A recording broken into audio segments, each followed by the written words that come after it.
If four-wheel drive vertical spinners are so good, I should, in theory, be able to just slap a vertical spinner onto an existing robot with the minimal amount of effort possible and have it still be pretty good, right?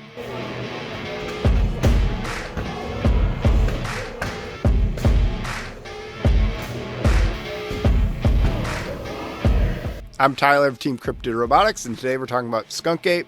In order to make Skunk Ape, I literally just took my design for Bigfoot, which is my antweight lifter that I've been working on 2 years, the most recent version since June.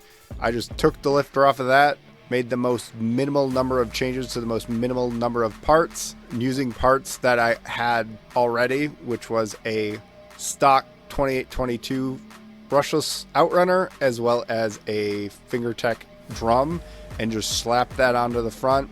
You'll notice that the forks look different. That's because I had to save weight somewhere, so I made those less wide.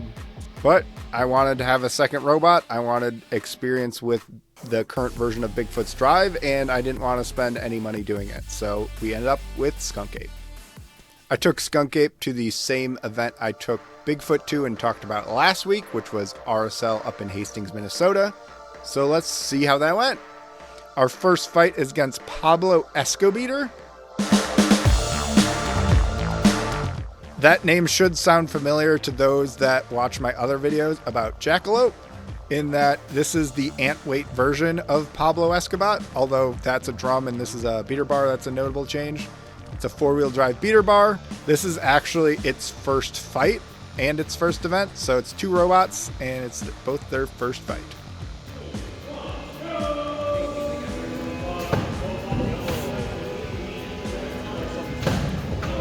So you can see his beater bar is able to hit my forks when we go straight on. Oh god.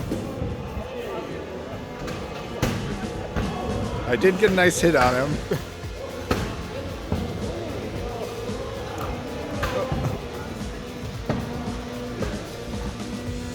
I'm really struggling to get squared up for a while.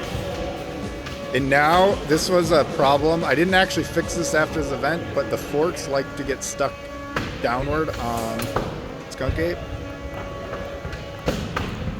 It's trying to maneuver around him, wasn't working. Not driving quite as straight anymore. Oh god. Able to self-right by driving to the wall. I didn't think to test that before. Oh no. Fork really gets stuck no. downward, and I am in trouble.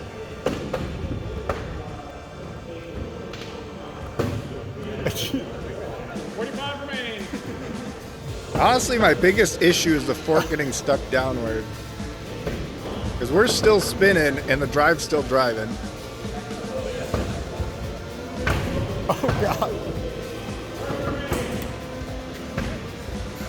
The wheel guard is starting to come off, but... Oh no.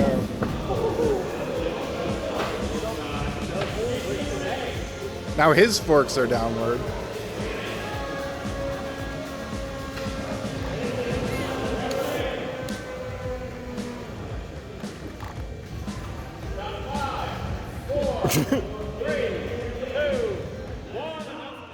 So, unsurprisingly, I lost that judge's decision.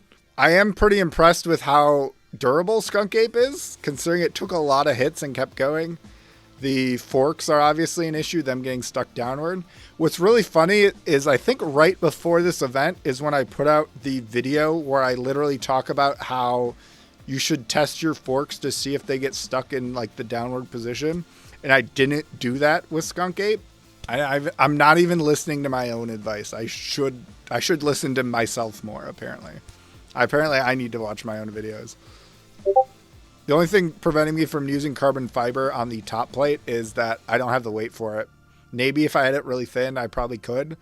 But Skunk Ape is also meant to be like cheap and just thrown together. So ordering carbon fiber top plates is not within the essence of what Skunk Ape is, in that it's in the essence being kind of crappy and cheap.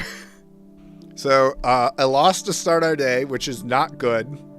Our second fight is against Freebird. Freebird is a 2-wheel drive horizontal. If I'm not mistaken, I think it was originally a scalar kit, but it's been heavily modified. I think it actually even has repeat compacts, so like is the motors that I'm using in Hodag. So it's got some BV drive motors, which is crazy for a horizontal spinner. But hopefully we'll have better luck against this robot. 3, 2, 1, go! Oh, now it stops spinning.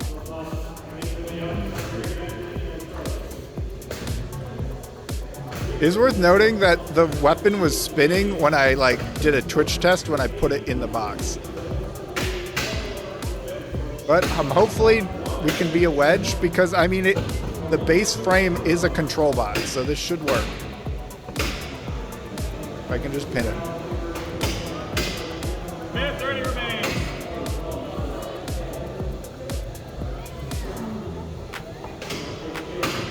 Oh no. And the robot turned on. What the fuck? Okay, this time I actually did get the shot though. Not sure. So that's an improvement at least. Oh, what the hell? I still don't know what happened. I didn't change anything, and I did a whole other event after this without making any drastic changes to the electronics, and it was fine. I don't think I had the throttle on for the weapon motor, so I don't think that was it. There's a non-zero chance that I didn't screw the power switch on enough, because it wasn't even during a big hit. None of the soldering connections failed, because I think I took it out of the box and it was beeping at me too. So that was, there's not much I can do about that. That puts us at 0-2 starting the event. So there's no way we can make the single elimination bracket, but I guess we'll just keep fighting and maybe we can at least get a couple wins in. We have only one more fight to get through, because spoiler alert, the last person I fought was forfeited, but our third fight is against Dr. Boom. Dr. Boom is a 2-wheel drive vert. I know Dr. Boom doesn't have a great record, so I'm hoping maybe I could eke out a win, because it's another 0-2 bot. But let's see how it goes. I should also note that, as I mentioned before, I was having problems with the weapon motor on Skunk Ape, and Dr. Boom had to postpone. So this and Bigfoot was at the end of the bracket. So I had to fight this immediately after I did the Bigfoot fight. So going into this fight, I had to power cycle the weapon, the robot several times, and it just wasn't spinning. So I just had to go into this fight with no weapon. 3, 2, 1, go! So yeah, from the start we don't have a weapon, but I just have to be a control bot, I guess. 3,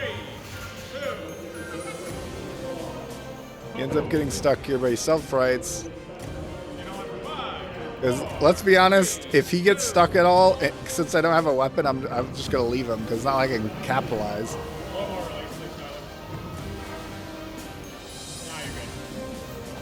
Yeah, I didn't quite release enough, and so I gave him more space. It does seem like my forks are just slightly better than his.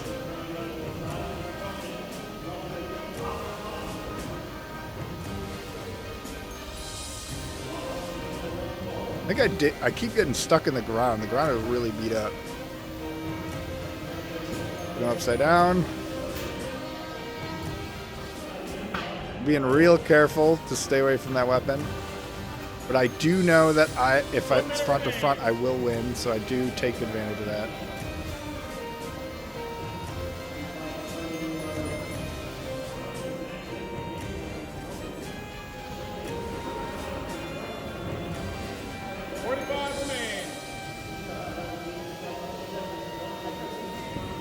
Ooh, he does just barely get a pop on me when I was about to pin him.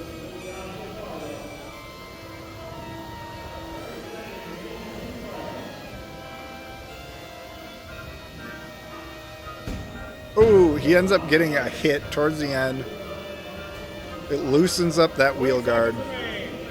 But I'm still trying to stay aggressive because I know my weapon's down. I don't know if they would have counted it that for damage, but 10 remain. I wasn't confident, so I keep going at him. Over at 4. Unfortunately, I'm upside down. 2. 1. My drive is compromised. Oh, shit. So it was already rough going into that fight without my weapon, although I did have the ground game on him for the entire fight, and had control of that whole fight. Basically, I was dictating the pace for the most part. I was driving pretty conservatively because I didn't have a weapon, and I didn't really have a means of self-righting. And after that one hit that sort of threw my wheel guard off, I should have been a little bit more careful. And Casey, the ref, even said that last hit was probably what lost me the match. I think maybe if I would have been able to keep, because one wheel kind of came off at the second hit, but that hit right at the bell, right before the bell, that made me lose the judge's decision, probably because I compromised drive. I don't know if they counted the weapon against me because it was dead before the fight even started, and it was pretty clear it was dead before the fight even started because it was the whole rigmarole of me trying to power cycle it again and again. It was just a frustrating fight because I had control, and at the very last second I ended up losing because of the wheel guards, and like 3 hits did me in. I think I would have won that one had I had a working weapon, because I would have been able to actually get pops on him and been able to capitalize when he was upside down. And for the 4th fight, it was supposed to be against Oathbringer, but since Blight was actually having a rough day, he had to focus on that, so he had to have Oathbringer keep forfeiting. So yeah, Skunk Ape's only win at this event was a forfeit, which is pretty rough. It's pretty clear that if I'm going to run Skunk Ape at any more events, I'm going to have to actually buy new 2822s, since the motors I was using should have been thrown in the trash, which is what I did do because I've already taken Skunk Ape to 2 events at this time of recording. And I've actually, by the time this video will have been released, I've done reactions on stream to those 2 videos, and hopefully I can get those videos out to you guys in a timely manner. I think the end of the season should help with that. Y'all may have noticed that I've been doing these fight and event recaps differently, where I've been reacting to the fights on my stream, then editing that down and putting that into edited videos. I think I'm going to still continue doing that, and I think it's really going to pay off once I'm able to react to the event on stream within a week of the actual event.